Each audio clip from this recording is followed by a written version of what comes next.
सभी प्रभु प्रेमियों को मेरा प्यार भरा राधे राधे। जैसा कि आप सभी को पता है कि निर्जला एकादशी 18 जून को होगी, तो 18 जून से पहले अवश्य सुन लें आप इस वीडियो को, जिससे हम विधि विधान से इस व्रत को कर सकें। आप ये समझ लीजिए, इतना बड़ा महात्मा है निर्जला एकादशी व्रत का, जो मनुष्य शास्त्रों में लिखा है, बड़े बड़े पुराणों में लिखा है, ऋषियों के मुख देवर्षि नारद जी जैसे ईश्वर प्राप्त स्वयं भगवान के ही अवतार हैं, उन्होंने अपनी वाणी से निर्जला एकादशी का व्रत का वर्णन किया है। अश्वमेध यज्ञ और राजसु यज्ञ जो है ना, निर्जला एकादशी के 10 भाग के बराबर नहीं है। समझ रहे आप? निर्जला का फल 10 पीढ़ियों को उतारने वाला है, और 10 पीढ़ी ऐसी नहीं, 10 पीढ़ी अपने पिताजी की, और 10 पीढ़ी जो है माताजी की, और 10 पीढ़ी अपनी पत्नी की तार देते। ये फल है निर्जला एकादशी व्रत का। और समय जो भी हमने इससे पहले वीडियो में बताया है कि आपको 18 जून को ये व्रत रखना है। निर्जला से पूरे साल की 26 एकादशियों का फल मिलता है।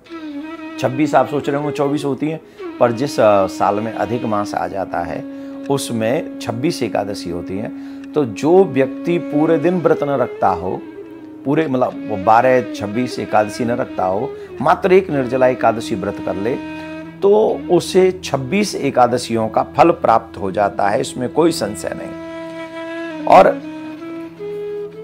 कितना बड़ा इसका फल है आप सोच नहीं सकते। कई बार ऐसा होता है कि व्रत में हम शाम के समय जल भी पी लेते हैं, है ना? तो जल पी लेते हैं, तो अगर शाम के समय जल पी लें तो 24 एकादशियों का व्रत लगेगा फल। अगर फिर भी व्रत रहे और शाम को हमने निर्जला व्रत रखते रखते सूर्यास्त के बाद अगर हमसे नहीं रहा गया, प्राण संकट में आ गए या कोई स्थिति ऐसी बन गई, तो हमें 24 एकादशियों का व्रत मिलेगा, फल मिलेगा। और जो अधिक मास की 2 एकादशी हैं, उस फल से हम वंचित रह जाएंगे। आध्यात्मिक ग्रंथों में ऐसा कहा गया है कि जो निर्जला एकादशी का व्रत करता है उसे आदि दैहिक, आदि भौतिक और दैविक सभी फलों की प्राप्ति होती है। और संसार के सुख मांगने वाले लोगों को संसार के सुखों की भी प्राप्ति होती है।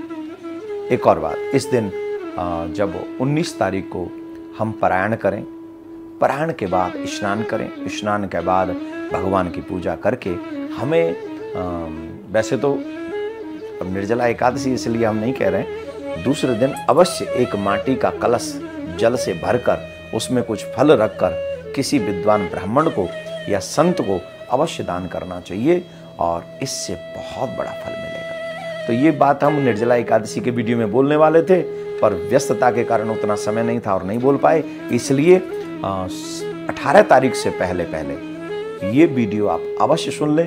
निर्जला का व्रत अवश्य करें। और जो छोटे छोटे बच्चे हैं, अगर वो मैं तो ये कहूँगा कि अगर वो जल के बिना ना भी रह सकें, तो भी उन्हें कुछ फल फूल खिलाकर उससे व्रत अवश्य कराएं। उस दिन अन्न न खाने दें, ऐसा प्रयास आप सभी करें। निर्जला एकादशी का व्रत आप सबके लिए मंगलमय हो, ऐसी प्रार्थना करता हूँ। राधे।